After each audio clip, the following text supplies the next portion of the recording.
Hello and welcome to Dateline New Haven at WNHH FM, New Haven's home for community radio. I'm Paul Bass, inviting you to look behind the headlines and the stories that make us tick. Well, today is my day to get educated. Like a lot of crunchy, white, lefty people in this country and journalists, I was not completely stunned on Tuesday night.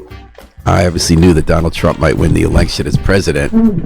I was stunned by how thoroughly he won, how clearly and convincingly he won, how all sectors of the country either supported him outright or supported him in numbers that were greater than before.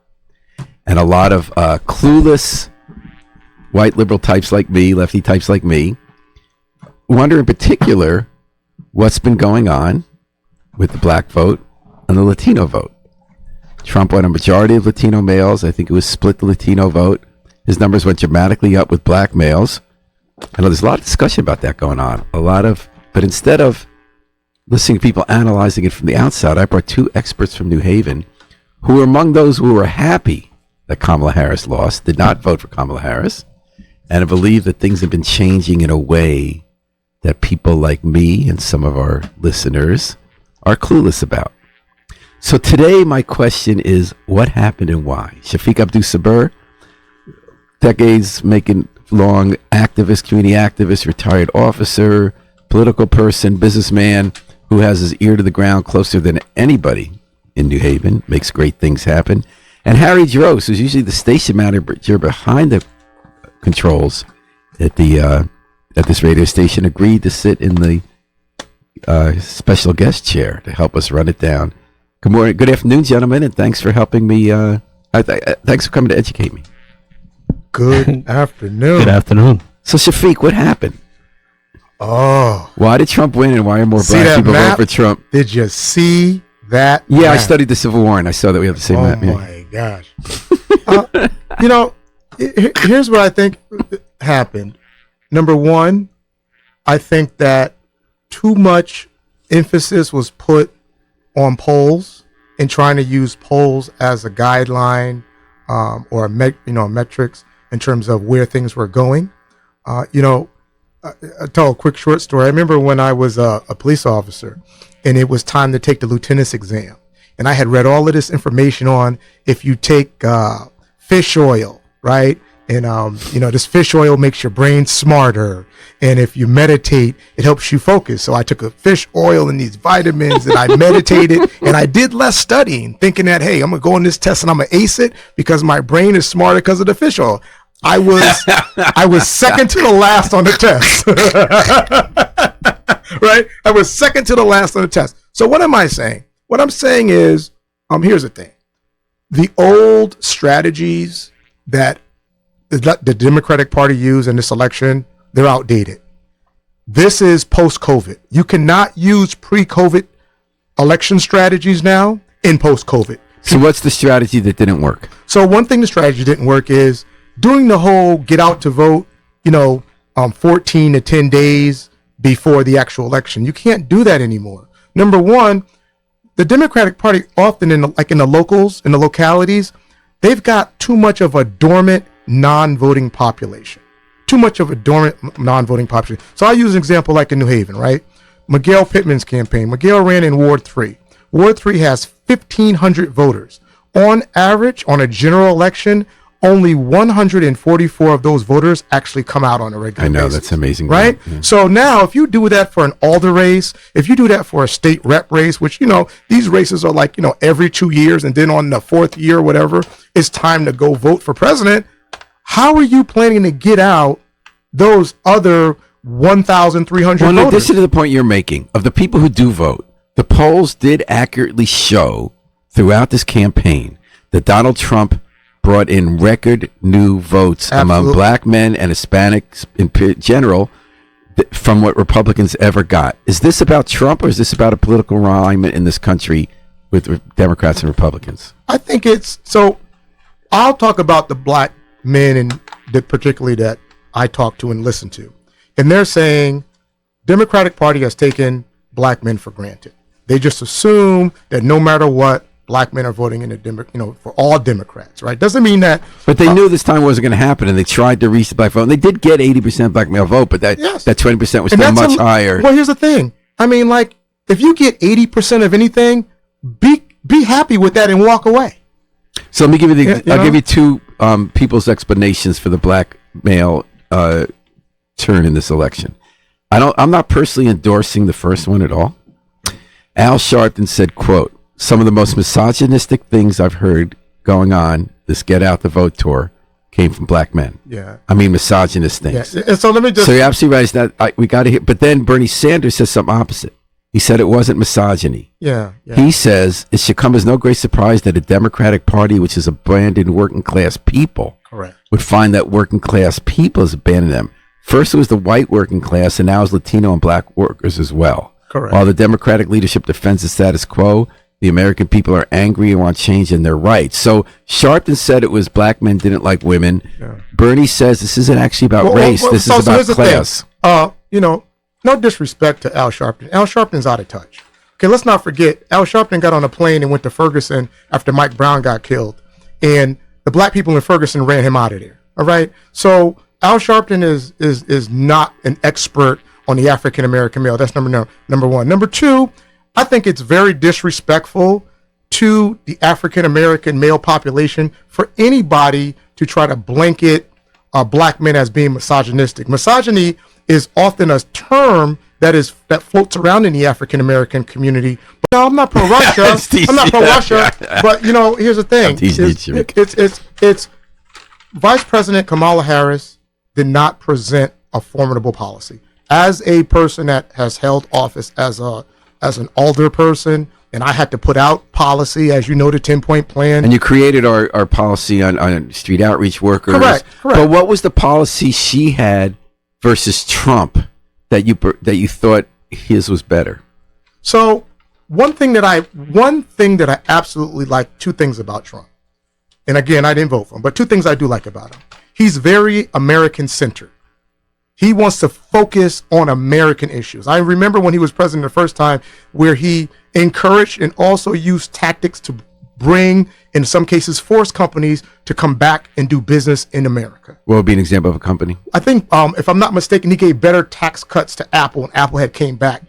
They opened Foxconn, which ended up not happening. And started doing. So I like the focusing on America thing. The other thing about Trump was not interested in engaging in all of these different wars and all of these different conflicts. And so I like that too, right? When you think about the money that we're spending, I like, just write people a check and tell them to be peaceful. I mean, because the amount of money we're spending is just like, it's really crazy. So those two things, him focusing on America, I really like that and didn't really hear that coming from Kamala Harris. And I would have loved to hear her say, when they kept asking her on about 3 occasions, what would you do different than President Biden? See, my theory is that this has very little to do with race, that in America, especially Hispanics now as a political group, aren't a group. Correct. And that Americans have different points of view. Correct. And that when you run national elections, they're run so scientifically that you usually get as close to the middle as you can while still representing one side, that just like white people, black people, and Hispanic people have different views. I'll give you an example. There's a really wonderful young man, Imre Dasher. He's only 20. He's black. He showed up at Hill House to cast his first vote ever in a presidential election. He voted for Trump. He told our reporter, the biggest motivation is that Trump was the anti-war candidate. I don't want World War III to ensue. I don't want to be drafted in a war. He likes that Trump's a businessman. Things are better when he's in office. He claims Trump isn't racist or anti-LGBT or even anti-abortion.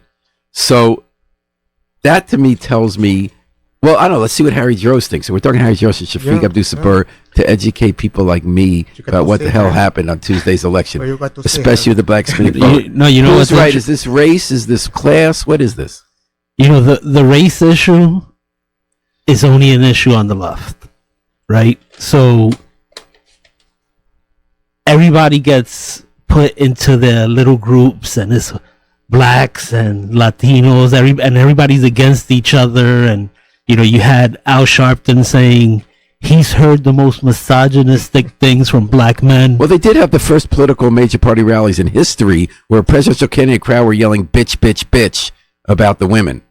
That is something new, Harry, and that is misogynistic. That's offensive. I mean, You know, but it is, but and I never hear it. You get to hear all these weird No, it's because things. Fox News didn't report it. This was reported everywhere. This was a It video. wasn't reported everywhere because I look at all the news. But here's the thing. Okay, so you think that didn't happen? So you have, and this is the thing. I don't want to get into the back and forth, but you have the other side calling people Nazis and Hitler, and that's worse than anything you could call somebody. And people were turned off by that, It was right? like the garbage statement, and Fat Joe came out and spoke at the rally, man. yeah, Fat Joe came out and said, "Where's your orgullo? Where's your orgullo?" Which is, "Where's your pride? Where's your pride?" So this is the thing that people don't believe the media or don't believe the Hollywood stars who live in a totally different orbit. Yes. But why do they believe Fox News, which is the media? Why do they believe Elon Musk and Twitter, because they're the media? You're doing this. It's not a back and forth about Fox News and all this. They don't believe Fox News. When you look at when they poll the media, how they feel about the media's way low, 30, 20%. They're not doing great, right? And that includes Fox News, okay? The people are tired of being told how they should feel and how they should think. And we know how we feel and how we should think. I know that for the price of, I usually buy about, not a dozen eggs. I get the 18 egg, pack. I used to be able to buy 2.5 of those for the price of one now. I know that, right? The price of milk is about 20% more. And gas is $3 a gallon. I feel which that. it hasn't been for a year. I feel that. Yeah, but there's got to be some reason. You also might have noticed that gas is costing a lot less than it used to cost. Yeah, because when the election, when the election comes and he starts releasing the strategic surplus, right? So it's like we see what's really going on, and then also the media telling us the economy's not that bad. Yeah, you're stupid. You don't understand that the economy is better than your pocket feels. I think that the issue is Vice President Kamala Harris was already linked to President Biden's was already linked to President Biden's policies and performance, and he already had super low ratings. So coming out of that, even though she raised $1 billion and all of that stuff in the Shangri-La, she needed to have an additional shiny nickel to distinguish herself from President So how Biden. much of this was Harris-Biden, which I agree, Harris-Trump, which I agree with what you guys are, there's an analysis there. And how much of it is in Chicago and Philadelphia and other places like that?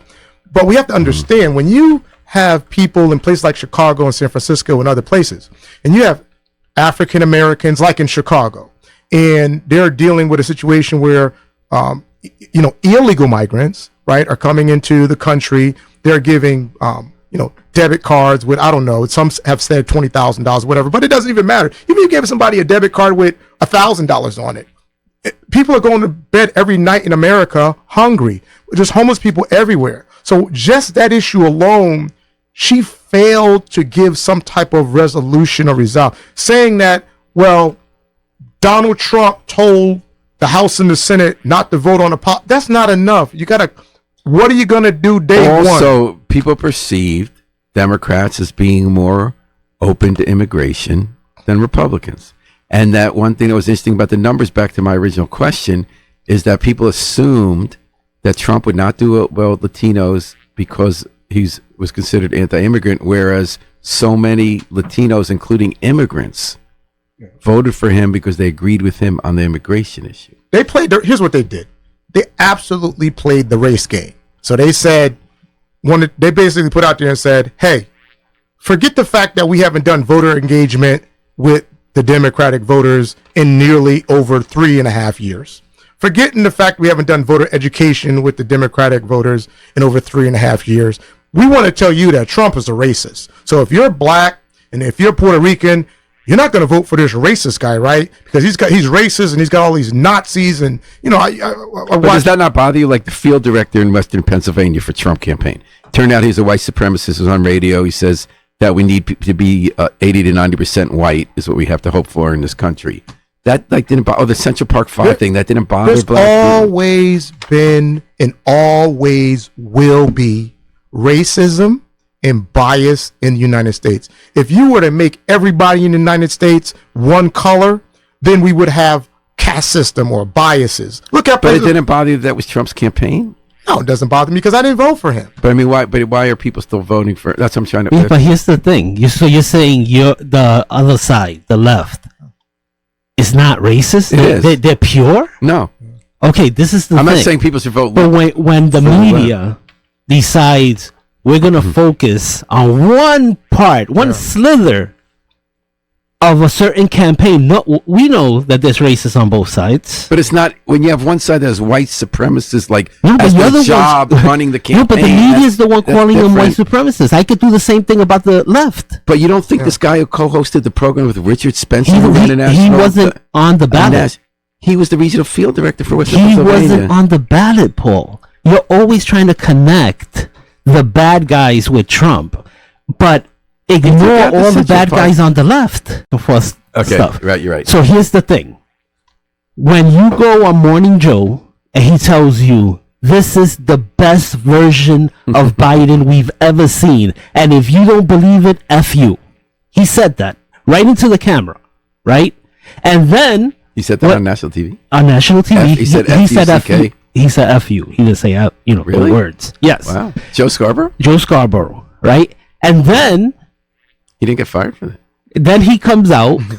then he comes out and he tells you, this is a change that was necessary, and that Kamala's the best person in the world. First off, that she's earned her position.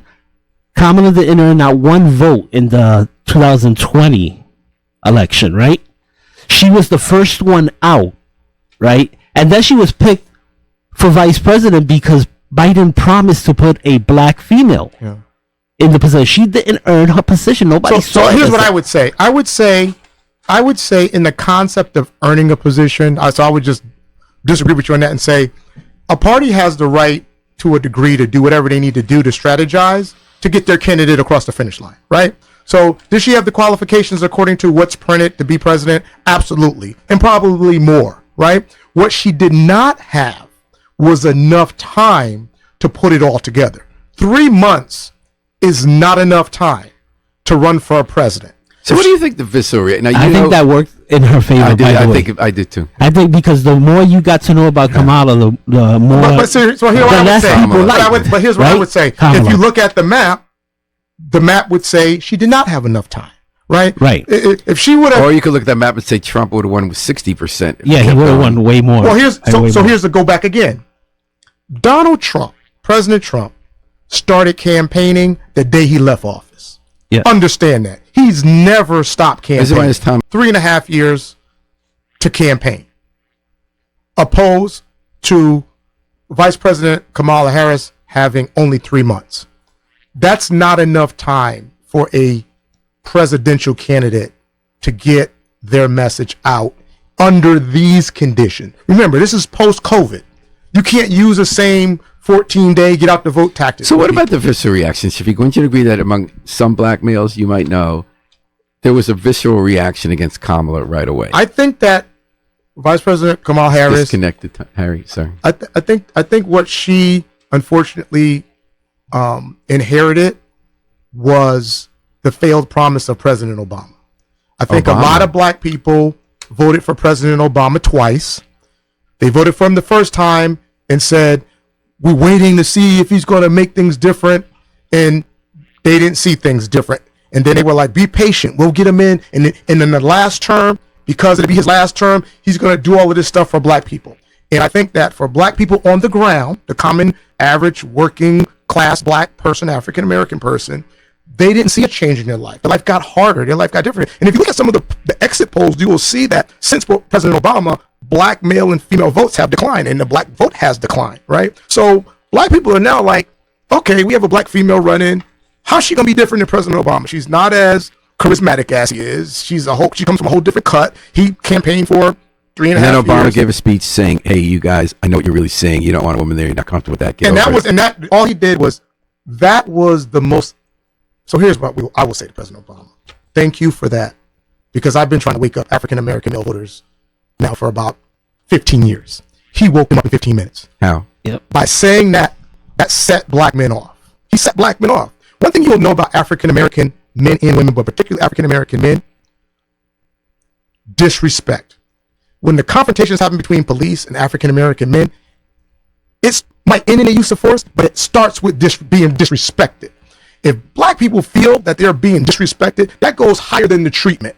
And what they took from that engagement was, are you disrespecting us? You know what? I really was going to vote for her, but now I'm not. Oh, you know what? Now I'm not going to vote at all. Oh, you now know what? When y'all come talk to me, I ain't listen to nothing you got to say. So right there, that drew a line in the sand. And what he didn't realize is because of lack of voter engagement, because of lack of voter education, they were like, you know what?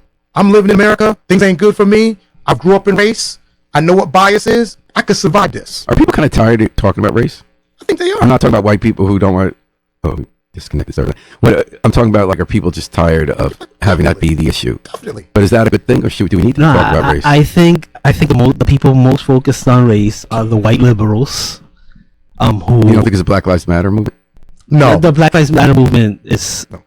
First off, I don't even want to get into it. No. It's just too big a deal with them. Black men in America trying to get their money up. You know what black men in America trying to do? Learning how to day trade. You know what black men in America learning how to do? Understanding their pension. Understanding that they got a retirement fund that they can self-invest themselves. Understanding that they can get a whole life insurance policy opposed to an accidental life insurance policy. Oh, wow. Make sure my child is all set with school and education and get a chet fund. Anybody placating on race like that? You black men have poised themselves that you get it twisted, I'm going to confront you right in the space you at. I'm not going home to tell nobody. I'm not getting on the phone and dealing with that. I'm gonna course correct you right then and there.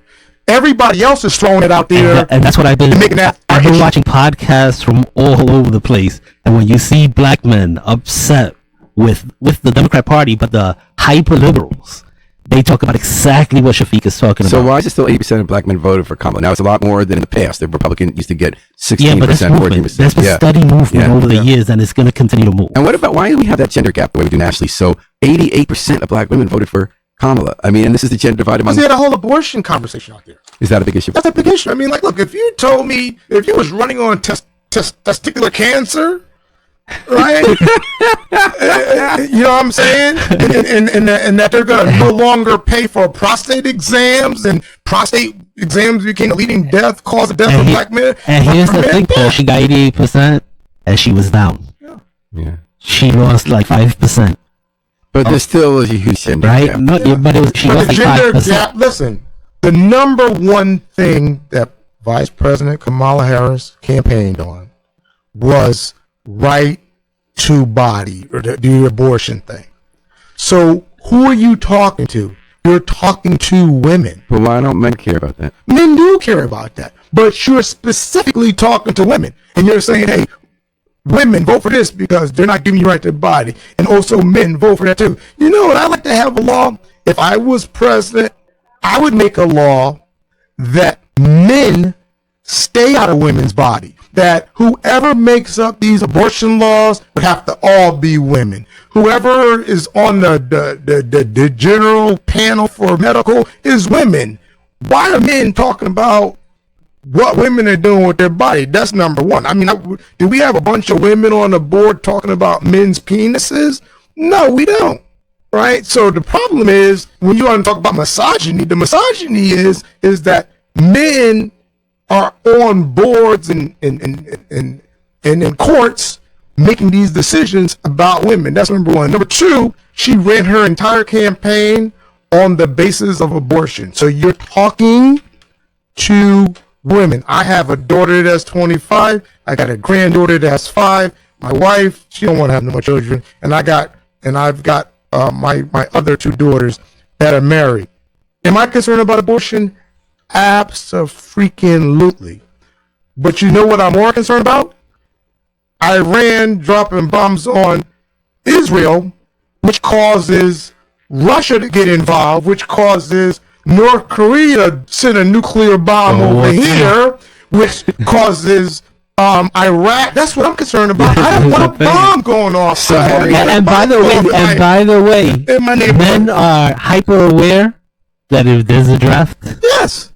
I've I got a definitely heard that. I've Definitely heard got that a from you. 24-year-old son. Exactly. With 2 college degrees. I don't want my son getting drafted. And just to talk about that abortion issue, right? So this is the exit poll.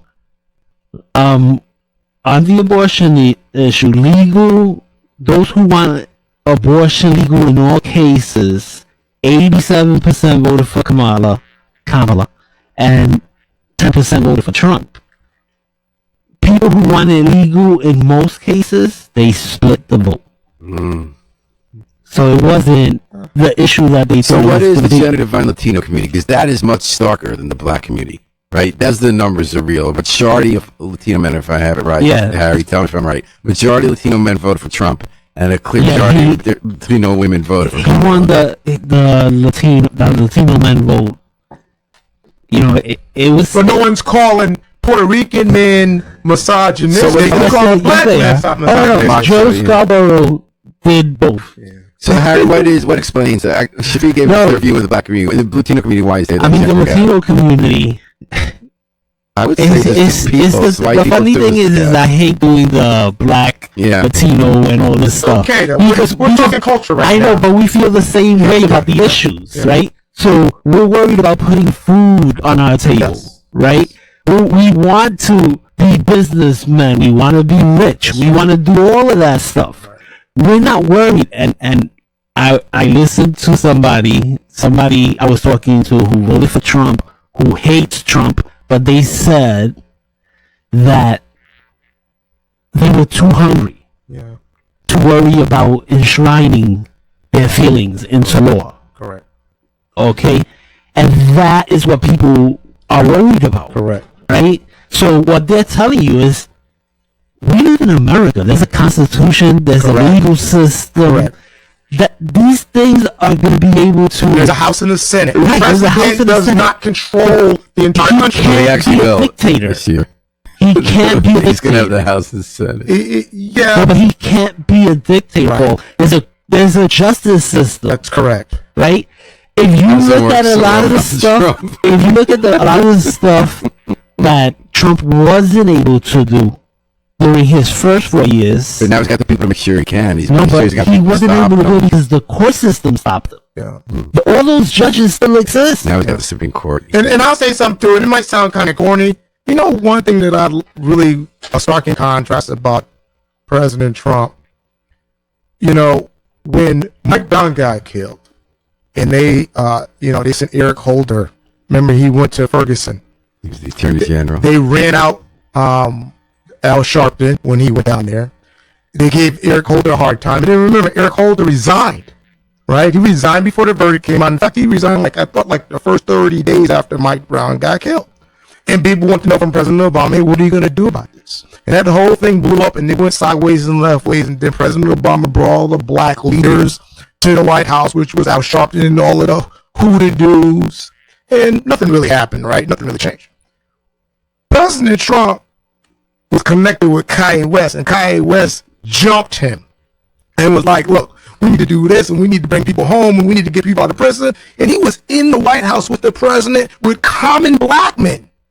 Common, not Especially number two, celebrities. there's a side issue here. With Kanye. Just common black men talking about the issues around prison reform. On both sides, And by he- the way. Because he had Van Jones in there. He had all literally, sides. President Trump from there literally wrote in something where he started letting people, releasing people and easing those restrictions. So, they put it out there like, oh, listen, I'm sorry to tell people, everybody in America has some bias.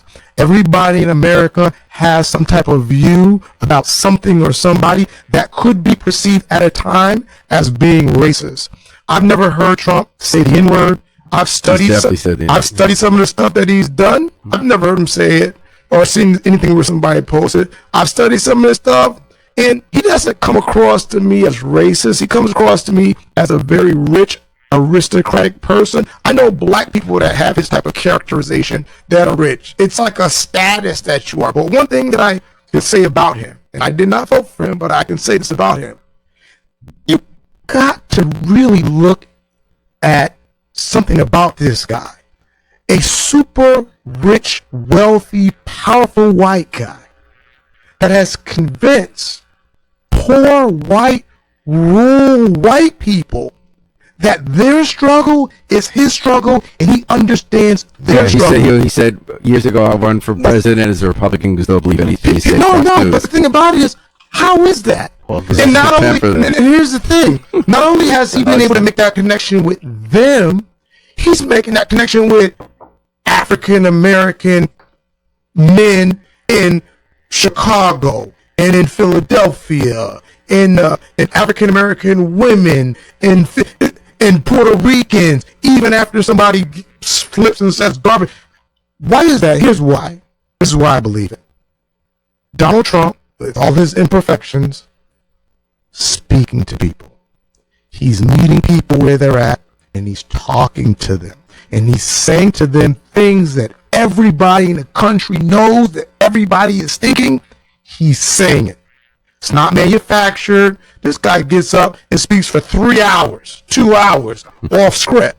The other side of the tape is the Democratic Party. Well-oiled machine, very manufactured, very scripted, and they're using playbooks that said, hey, this worked on Obama, pull out the Obama playbook. This worked on Hillary Clinton, pull out the Hillary Clinton playbook. And the people have moved on. Politics is based on political science, and political science is based on sociology, and that's based on human behavior, and that's constantly changing. And if people don't understand that, and they think that they're talking to the same African American of 1985 in 2024, well, the map tells you you're not. If you think you're talking to the same Puerto Ricans that came here in like 1971 and went to New York and all that stuff, the map says differently. And if you think that everybody thinks that a white guy with an orange face and blonde hair that's rich is automatically racist because you want to make him racist because you got a campaign person that might be a white supremacist, or he might have done the ads in the Central or it might be the Central Park ads or whatever. Well, here's the thing, it's not right? going to cut it. And I'm watching MSNBC, right, as the votes are coming in, and they're talking about why would Hispanics vote for Trump if he's going to deport half your house? No. The Hispanics who voted for Trump are legal citizens. That's correct. Nobody's going to get deported in those houses. So what they're worried about is what the black community and white communities are worried about. All these illegal immigrants that come in and are willing to work for less than the market value. That's correct. And they take jobs away. It's in the numbers. And by the way, just for the record, they talk about these black jobs. Black people don't want them jobs. So let's keep it a buck.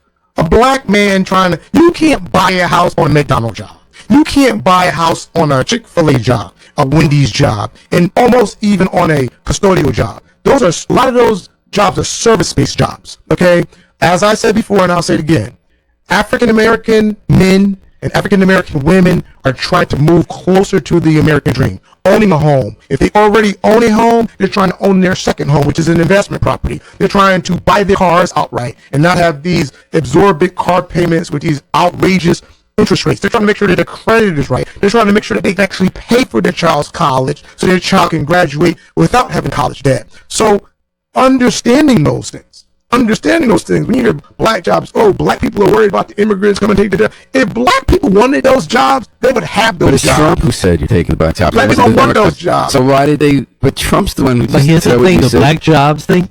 It's been used. That term "black jobs" has been used plenty of times, right? In the job market, right? Obama used to use that. Everybody used that. But when Trump says black jobs, all he wasn't saying that you assign black people should hate immigrants. Well, you should, correct. He's saying we don't assign certain jobs to certain, ethnic people and everything. What he was saying is a lot of those jobs, and I saw somebody in Ohio, a black man in Ohio, say it on CNN. He said there are trucking jobs and everything that are now hiring illegals because they're paying them less. They're paying them less, and he was now out of a job because illegals have taken his job. He just said they don't want that job. Yeah. But here's the but here's the thing. It's not all the jobs. We're not talking about all service jobs. There's jobs that pay really good money that if you could pay somebody half the amount you would pay. I know people in construction in New York who are paid really well, right? But you only have now like about 25% getting paid really well, and the rest of the people are illegals getting paid half. So let me ask, I'll turn to New Haven because we have only a few minutes left. So New Haven, it did not happen.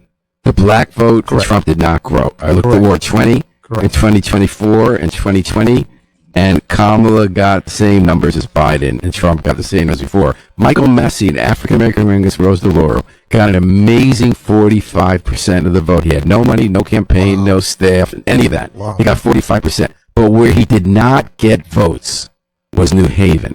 He especially did not get votes in the black community. He was black. He was from the community. He was not elite. He was interesting. We had him in the air. I really found the guy very interesting. He got 45% of the vote against one of the most entrenched, well-funded Congress people in America, but they were all white votes. What was going on with that? You want to take it first? No, you go. So here, I think that New Haven's, first of all, you have groups in New Haven that get out to vote like Unite Here. These are very powerful, well-organized, and long-standing groups that have really entrenched the Democratic vote. You have older electorate that are here. You have people that are sitting in positions that have been here for some 15, 20 years, others that have been there for 10 years. So when it comes to New Haven's voting Democrat, especially for like Rosa DeLauro, right? She's an icon, and others. But they're not doing the suburbs for DeLauro, so I guess the lowest count among the congressional delegations. So for a place like New Haven, your Gary Holder Winfield, your Tony Walkers, those folks they're going to get that vote. Rosa DeLauro, they're going to get that vote. Chris Murphy's and so forth, they're going to get that vote. The other part of it is that, just to be honest, I mean, Massey did not have a good get out the vote campaign for New Haven. But he did. But he didn't have the suburbs either. But the suburbs voted for him. But here's what I'm saying. It's post-COVID. You need to get out the vote in urban areas. You got to go knock on people's That was the basis of his campaign. You got to knock. He was going to focus on the urban areas. You got to knock on the door. You gotta, when I've been campaigning, you knock on people's door. They say, I knocked on doors 3 times. You might gotta knock on the door 3 times just to get them to open it because they're sitting in the house watching TV. So any final thoughts, guys? We do have to go on. Thanks so much for being on the air. You guys have helped. My final thought is on that, right? And it's like domestic abuse victims who don't know how to leave the house and are trapped. Yeah. And I think a lot of New Haven and a lot of, I know Hispanics and everybody here who will go, I don't agree with 80% of the Democrat Party platform, but I'm going to vote because I'm a Democrat. Right. And I think that's going to start disappearing. Yeah. But there are people who are enslaved to that party thing that, I can't leave my party, I'm a Democrat. While telling me they're against 80% of the platform. And I think blacks and Hispanics are still married to their abuser. But that's shifted. What? We saw a number shift this time. I'm saying in New Haven. I'm saying within certain communities, it shifted, Paul. But like you said, maybe they generally don't agree with you. But like you said, she still got the majority of the black vote. She still got the majority of the Hispanic vote. Yeah, this time, right? So you tell me last thoughts, Shafiq. My last thoughts are we need to invigorate the Democratic Party by having a new, progressive, and creative campaign around voter education and voter engagement. And that should have started yesterday. All right, guys, you're the best. Good choice. I feel very lucky to be able to listen, man, love you, man. work with Harry Chiros and Shafiq at Lisa Byrne. Got Harry out here.